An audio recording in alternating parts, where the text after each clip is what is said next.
Hello guys, আসসালামু আলাইকুম। আজ আমি আপনাদের সাথে হাঁসের মাংসের রেসিপি শেয়ার করব। তো আমি এখানে মাংসটা ভালোভাবে কেটে দিয়ে পরিষ্কার করে রাখছি। এদিকে মশলাটাও রেডি। এখন আমি একটি হাঁড়িতে তেল দিয়ে দিলাম। তেলটা গরম হয়ে গেছে। এখন পেঁয়াজ কুচি দিয়ে দিলাম। দিয়ে পেঁয়াজটা একটু ভালোভাবে ভেজে নিব। তো এখন আমার পেঁয়াজটা ভাজা শেষ।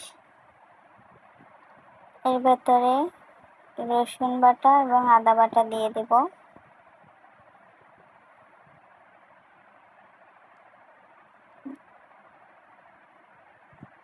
দিয়ে এখানে লবণ হলুদ দিয়ে দিলাম এবং শুকনো মরিচ দিয়ে মশলাটা ভালোভাবে কষিয়ে নেব।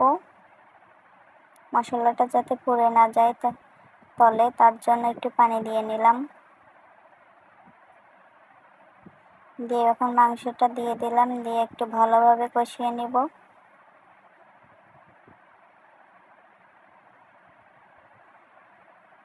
আর এদিকে আমার গরুর মাংস রান্না হচ্ছে।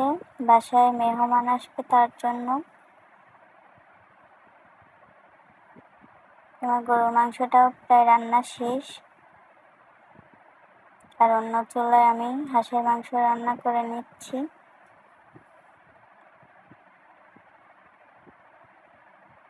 এই রান্নাটা মাটির চুলায় হচ্ছে। মাটির চুলার রান্না কিন্তু খেতে অনেক ভালো লাগে।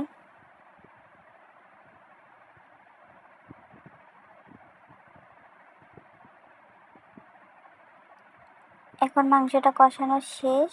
নারকেলের দুধ দিয়ে দিলাম, দিয়ে আরও একটু ভালোভাবে কষিয়ে নেব।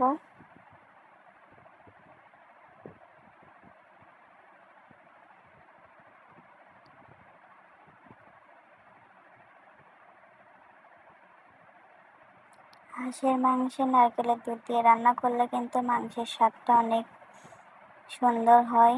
এখন আমার রান্নাটা শেষ। কেমন হয়েছে অবশ্যই কমেন্টস করে জানাবেন।